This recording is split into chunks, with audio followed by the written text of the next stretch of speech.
Welcome to part 2 of our interview with Will Scott of Search Influence. This week, we'll be discussing tactics and tools to leverage the current world of AI SEO.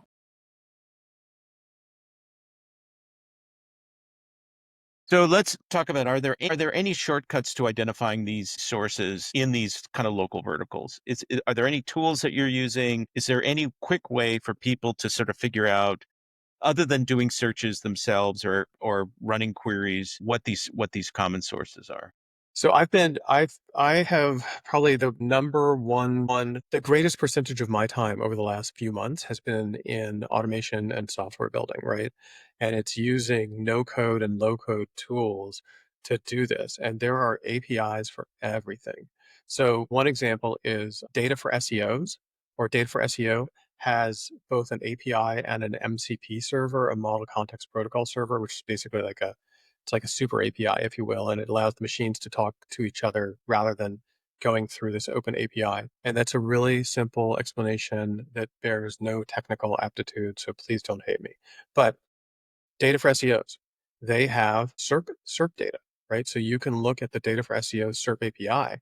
And so if I was trying to figure out, I'm going to build this probably in the next week or two, if I was trying to figure out per per category that I serve, per business category, I would use something like Make or N8N or probably Cursor, because I'm really into Cursor right this minute. Cursor is a no-code software tool that basically allows you to code by prompt, and I would use some combination of either the data for SEO tool, or there's another one. There's another one that I used, which is just about scraping SERPs for another project. And so when you can scrape the Google search results, you can see what the actual sources are. And similarly, you can do this as well in OpenAI. So if I was trying to figure out what my most common sources are, I would determine what are all of the questions that somebody might be asking when what they really want is what I provide. And I would query the engines one at a time for each of those prompts, and I would see what's showing up. And then Using these tools, not no, manually. absolutely not manually. The one tool I built, I can't remember, maybe it was Firebase. No, Firebase is what I used to scrape the site. So I built a tool. I wanted to know, I was interested in the concept of query fan out that people have been talking about. And so what I did is, you input your URL, and the tool determines what the primary competitive query ought to be. And then it goes and it queries through one of these SERP APIs and finds all of your competitors. And then it identifies from your site what are the most relevant entities, and it compares you to those other sites. So the simplicity with which, and keep in mind, like I wrote software at one point in my life, but not on a professional level since somewhere around 2003. So I'm using these tools to get the kind of data that we can't yet get from the off-the-shelf SEO tools. And that's to answer this question explicitly. If I'm looking at Barnacle in a given vertical, a given industry vertical, the first thing I'm going to do is I'm going to see what's ranking where, right? What are my source sites? And then I'm either going to get myself on those source sites, to Mike's point of the top 10 lists in Yelp, or I'm going to manufacture content that looks like what they like. And so, to this question of, what's a press release good for? If I have if I, and this is actually, so Darren, our friend, Darren Shaw, asks this question on LinkedIn a couple of weeks ago. And, what I might do is I might create a top 10 list and publish it on a site that I control, right? And maybe it's branded, maybe it's not branded. I happen to own a handful of non-branded sites that are around verticals that I'm interested in. And I might publish a top 10 list, and then I might publish a press release about it. And so instantly I've got 1,000 links pointing back to my top 10 list, right? And the big difference between, in my opinion, Google and the AI engines is that Google has spent the last 20 years fighting spam. And so Right. so This they're is they're more inclined to discount manufactured links. Well, this is Lily Ray's point, is that spam is coming very rapidly to ChatGPT and elsewhere in the AI world. And we have Will to thank. yeah. So He's doing it strictly for intellectual reason. rattle off the tools. It's not The spam tool. if it's testing. That's right. That's what I'm saying. Rattle off the tools once again. You mentioned a whole bunch of tools. Just give us those in a kind of coherent list. If you're looking to get started in kind of no code automation, I personally find make.com to be the easiest. A lot of people, Zapier is like the OG, and N8N, that's N as in November 8, N, Number 8, and yeah, yeah. is an up and comer, and a lot of people like it because it allows you to create, reusable agents, which is cool. But if you're really just getting started, then that's the way to go. I've Meaning moved make is the way to go. make.com, because it's just like it's drag and drop modules and you connect them, and hopefully there's an API for that, and so it's very easy. I have recently been like in a sort of deep and torrid love affair with a software tool called Cursor. um, Cursor is built on top of kind of a Does free. Cursor do hot yoga? No, so But it'll help you build the hot yoga app. it will help you build the hot yoga app Got it. and Okay. any other app you want. And so what's amazing about it is if you think about the way that you prompt and get results from the chat engines, that's how you code in Cursor. And so you can just kind of slide in there and say, hey, I'm trying to build this thing. What does that look like? And you can build the thing. You just distinguish Cursor and Lovable or Lovable equivalents. I think Cursor and Lovable, and there's another one I think called Windsurf. I think they're all of a type. Yep. And they are. There's Bolt, and there's several of them. There's an Right. open source one, and Yeah. yeah. And it depends on like my sense is that Bolt is a little more designy, whereas Cursor is a little more software. This is the SaaS problem I alluded to earlier, is that there's so many similarities among these tools. It's very hard to know, absent some word of mouth referral or recommendation, it's very hard to know which one is the right one to use. Well, so back to the Barnacle SEO for the AI age idea, right? The where in the absence of good information in search, where do we get information? We get it from our peers, right? We get it from what's served to us on YouTube and Instagram and wherever it is that we hang out. And so in a world where I can create content at next to zero cost, why would I not be present in all of your feeds? And that's what I see as the next step. And so a couple of simple searches. I wrote a thing a while back that I was calling the AI skyscraper with ChatGPT. Yes. And so what did I do? I wrote that post. I then created a video about it. I then posted a derivative piece on Medium. I then went on Reddit and posted it into one of the ChatGPT subreddits, right? And so before you know it, I've got half of page one, right? I've done Barnacle SEO again, but this time I've done it almost entirely leveraging AI tools. And of course, the video I created was used. I would say, okay, so a couple of tools. There's stupid simple like video creation tools. There's one called Wave.video, which I really like because it creates these slideshow videos. But Google just made their VO product available to anybody Right. who's got a Google account. I made one a little bit ago, which was a cat playing bocce in the desert. Don't know why. Yeah, it's only 8 seconds, right? That's the Right. max. But if you think about like you You can do string them together if you need. Yeah. yes. And at the end of the day, what really matters on YouTube is not the video itself, it's the description. Because you can load up that description with all of this great semantic SEO richness, a link back to the actual canonical content, and then promote it a little bit, and boom, you're in the main SERP. So you're already talking about one of the other things that we wanted to discuss, which is using AI tools or using AI to repurpose content. Or I think you may have written a piece about structuring content for AI recently, if I'm not mistaken. A lot of people have been writing about that, chunking content, headings, structure. What would you say is different about content creation for AI versus traditional search? And then talk about the repurposing, which you sort of have already talked about a little bit. The you know traditional web content was much more about, and I'm not saying it was traditional, not necessarily good web content, was much more about page length and inclusion of the right keywords in with the right frequency, right? So this is where tools like Phrase and Surfer became so popular, is because they said you need to include this word this many times in order to match the consensus of what's ranking on page one.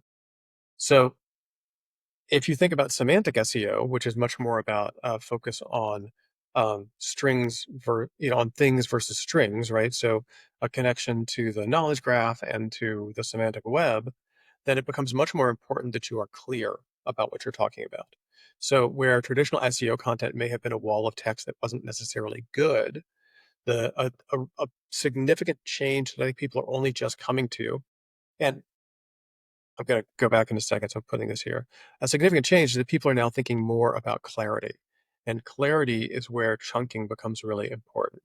And chunking is thinking about your content in the size of the chunks that are actually the passages that are actually ingested and ranked in AI. So AI and Google itself for the last decade haven't looked at the whole page.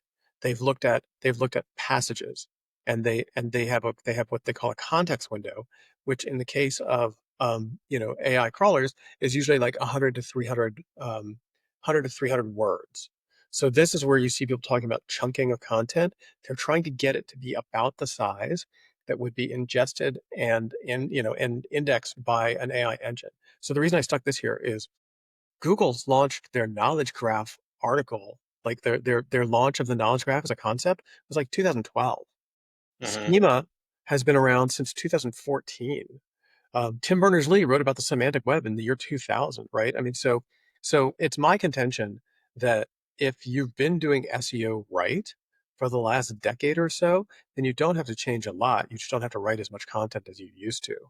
And the main thing is there's a guy, Gianluca Fiorelli, who I'm a big fan of, and he introduced me to the concept of monosemanticity.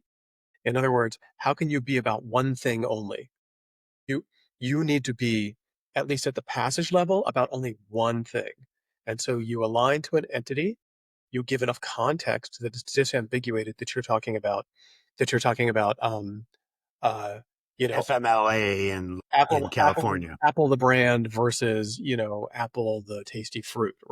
So tag to an entity, enough content for disambiguation, and then you can include all of your fluffy BS. That's an incredibly cynical view. What about useful content? What about EEAT, as a placeholder for true expertise? I mean, I think one of the things that ordinary people and many internet marketing professionals don't like, and certainly part of our criticism of Google, is it's just full of crap. There's just lots of crap there that wastes your time. And that's Yeah. because they use proxies for all of these things that are meaningful in our real life. But on the internet, they become just a shadow of themselves because of the proxies needed to measure them, which is what Will is talking about writing to. You write to the proxy. You don't write to the Well, right. human. No, I understand that's the ranking signals.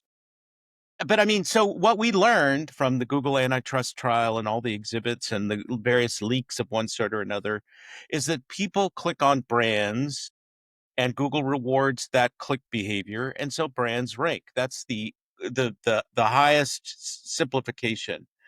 And the reason that people click on brands, as Eric Schmidt said years and years ago, is because there's some there's some trust there. There's some perception or assumption that a brand is going to deliver a better experience or higher quality than some no-name source What he said was, it's how you separate the good from stuff the from the cesspool. cesspool, It's is how what he you said. sort out the cesspool. Well, Right. yes. Now that has been corrupted. Forbes is the most obvious example. Brands have exploited that equity for all kinds of purposes, but people want useful content. Google is right in that mantra. Well, and I think real businesses and good marketers have been trying to produce useful content. So to me, we're starting to think about semantics and starting to think about chunking becomes really valuable is if I have an existing piece of content, how can I understand it from the view of the machine? How can I adjust it? I mean, and so I refer to it as fluffy BS, and I'm sure there's value there, right? It wouldn't have been published on the page if they didn't think there was value there. But if you can, while providing the narrative value, also provide the kind of monosemantic connection to the entity, you have a much higher likelihood. And I do think that I'm not like I realize that EEAT is a shorthand that was originally It's a pointer to something else. right. But there's simple stuff that we have known for a long time, which is if you have an author and if that author appears to be real and you're able to see, that author's kind of footprints around the internet, then you've got a higher likelihood. If it's a an expert kind of industry, then having that tag of expertise, the PhD, the MD, the JD, right? These things are going to signal that there's authoritativeness there. So my point is like if I'm approaching a site, right, I'm going to look first at the content. I'm going to say, how does this content look? And I'll probably rewrite it, and I'll rewrite it with an eye toward semantic SEO. And then the next thing I'm going to look at is, do we have those signals of authority present on the page and throughout the website? And that's the next thing. And then the next thing, and this is very different depending on the kind of site you're looking at. If I'm looking at a global infrastructure company versus a local lawyer, like much different sort of orders of magnitude as to how you have to approach this. But then the next thing is, what are the citation sources? So to me, this is where I know it's not exactly the same as SEO, but it looks a heck of a lot like SEO.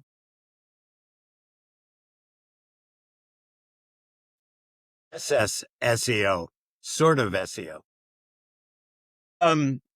There's my impulse is to just go push more on this whole philosophical thing, but that's not what people want to hear. So I think, what is your concrete advice, Will, for people who are kind of pulled in too many directions, having to pay? I mean, all of the discussion of like taking this piece of content and creating the video and putting it on Reddit and doing this and doing that is, this is what people talk about in marketing conferences. You need to do these 25 things, and you have to do them all equally well. And if you can do them, then you can dominate page one, or you can be cited, in whatever desired answer engine, blah, blah, blah. But people in reality don't have the time to do everything, and they don't have the time to do everything equally well. So for somebody who's resource constrained or is time constrained, whether that's a small marketing agency or a local business, or even in large enterprises, people are very time constrained. What is your high impact kind of 80/20 advice? I would say foremost. Hire Will. Yeah, well, so that is part of my answer actually. But foremost, You have to become a sponsor if you want to say that. Okay. I got look, I got pull your checkbook out, Will, would you? I got you taken care of, Greg. Don't worry about it. Okay. But foremost is know how screwed you are, right? And the way that you're going to know how screwed you are is by finding a tool that tells you how you're doing. Now, I think you can do this manually, but I think this is your tool. Go. You feel free to mention that. Go ahead. well, no, it's not actually. I mean, yeah, totally. Look at ours, but I meant one that does like ongoing tracking. So a tool like a Scrunch or a Rank Scale or a Profound, right? So depending on where brand visibility in AI, essentially. I think brand visibility in AI is the first question you have to answer, and then you have to look at your pages themselves. And as you indicated, Greg, one of my vibe coding projects is an AI website grader, and I wanted to build it in such a way that I could make it free, which meant that I had to not use AI in actually giving the answer. And so I iterated for a whole weekend comparing my output to what Claude would say about the same site, and I got it to within a few percentage points on all of the factors. And it's ai-grader.searchinfluence.com. And not only is the tool freely available, but there's a link at the bottom of the page to the GitHub repository where you can go steal it. So like if you like it, you can go download all the code from GitHub, you can bring it into Cursor, you can rebrand it, and throw me a link if you like me. But the other part of it, Greg, is I think I think you this like since the dawn of time, we've been saying, how can I be everywhere? Right. And the answer is you have to prioritize, but then you have to systematize. And with the AI tools that are available, it is so much easier. Like when you publish this podcast, we should all be able to go grab a copy of it, drop it in a folder, and then have the machine go ka-chunk, ka-chunk, ka-chunk, and we got a blog post, and we got a social post, and we got a derivative video, right? And it's all been done by the machine. Right. It's a Which is the process we use to get it out in 2 hours. Is we use a great recording tool that gives us a transcript that automatically uses AI to edit this whole thing and put it together. We drop the transcript into ChatGPT and say, find the errors in the transcript. We fix the transcript so that the subtitling is accurate. We say, it's all the stuff we do. Give us a blog post, give us a YouTube post, give us a podcast, and we get it out in 2 hours. So And so it's exactly that. I think that what's interesting is that the to me this feels like a role that SEOs can play, is understanding where are those places, and then how do I build a machine to get you there.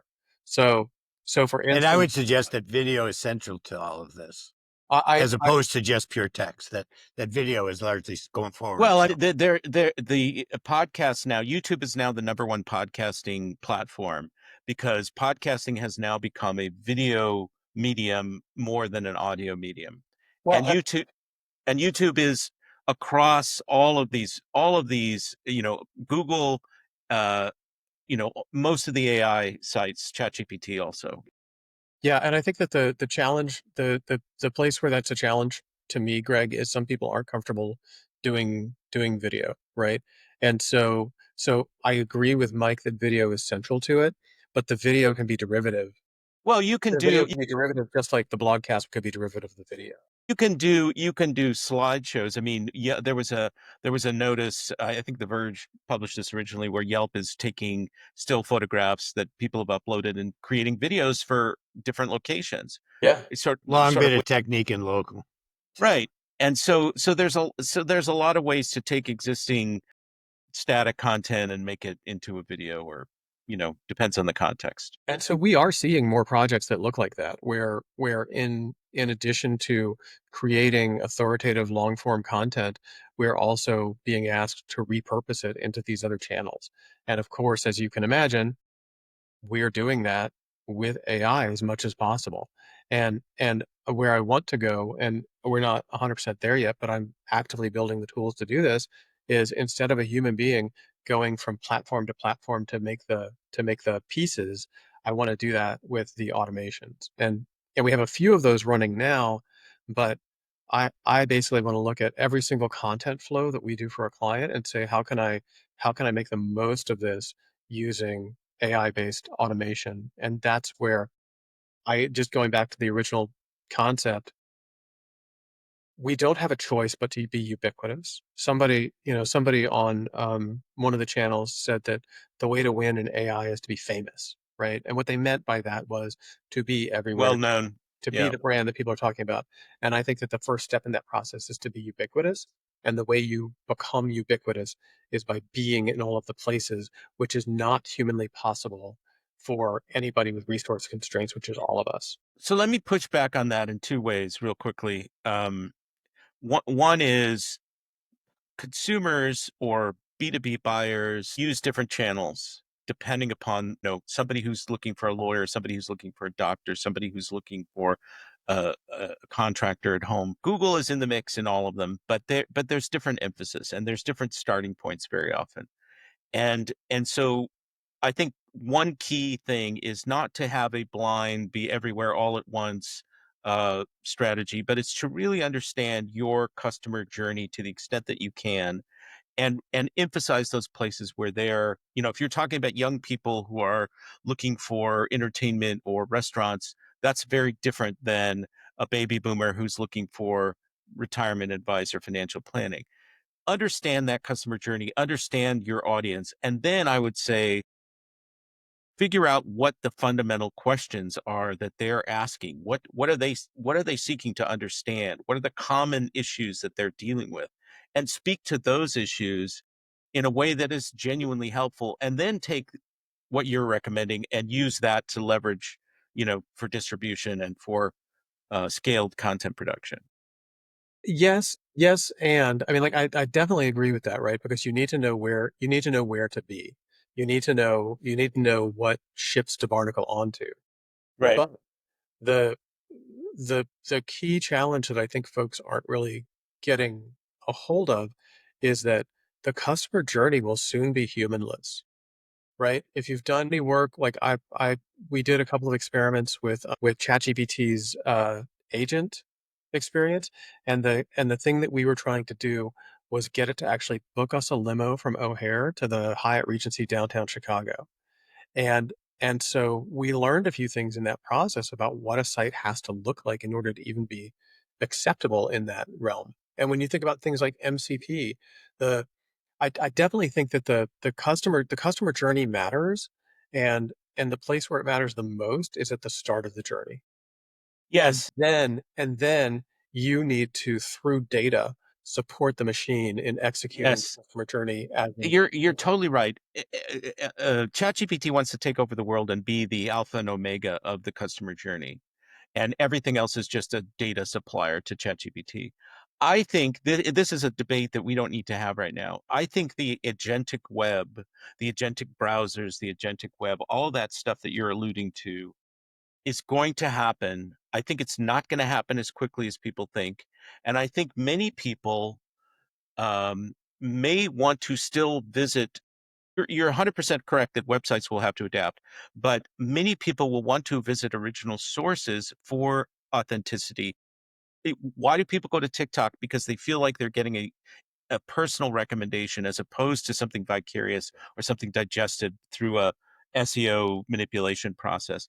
And I think there will still be that need and desire. And so I don't think the agentic web and agentic browsers are going to decimate the customer journey or collapse the customer journey to the same degree that you're suggesting with what you're saying. So back to back to one of the early conversations that we had in this conversation. I know that we're going really long, but as Mike said, it was fun, so why not? Um, is this idea of directional, directional marketing. Going back again to the yellow pages, my old boss, a guy named Bill Hammock, used to make the distinction between creative advertising and directional advertising, right? The creative advertising Was was stimulate demand. yeah. And the directional advertising was, I know I need a thing, where do I go? And that's when we flipped through the yellow pages or went to Google. Category search And today. so I believe that consistent with the data that was just shared by Datos and Rand, I believe that last search is likely going to continue to happen on Google for a while until it's enough time for people's habits to change, and until the underlying data in the engines like ChatGPT and Perplexity and Claude can actually help to complete that process.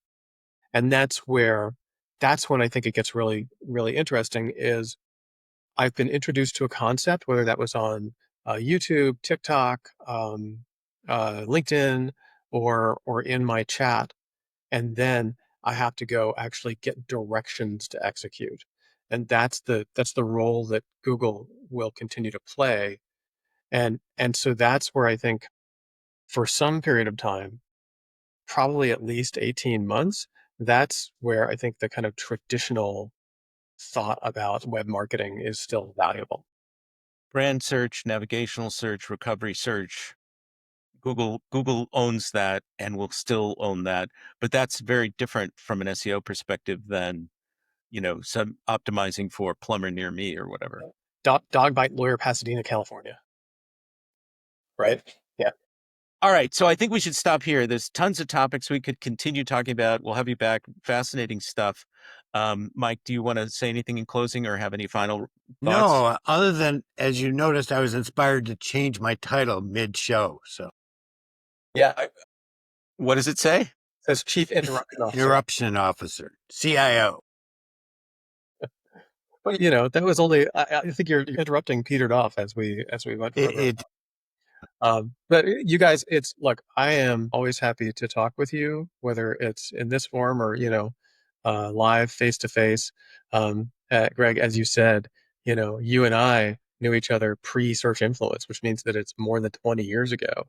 And Mike has been one of my longest time teachers and collaborators in the local search space. So it is a joy to get to you have were one of the first posters on my blog in 2006. So just here to help. So Yes, so it's a pleasure to hang out with you guys, and I love the content you produce. So well, I'm glad to be a part of it. thanks for being on, and thank you to GatherUp for supporting the program. We will have all the tools and Will's AI grader mentioned in the show notes, and we hope you come back, tell your friends about this, and thanks very much for listening.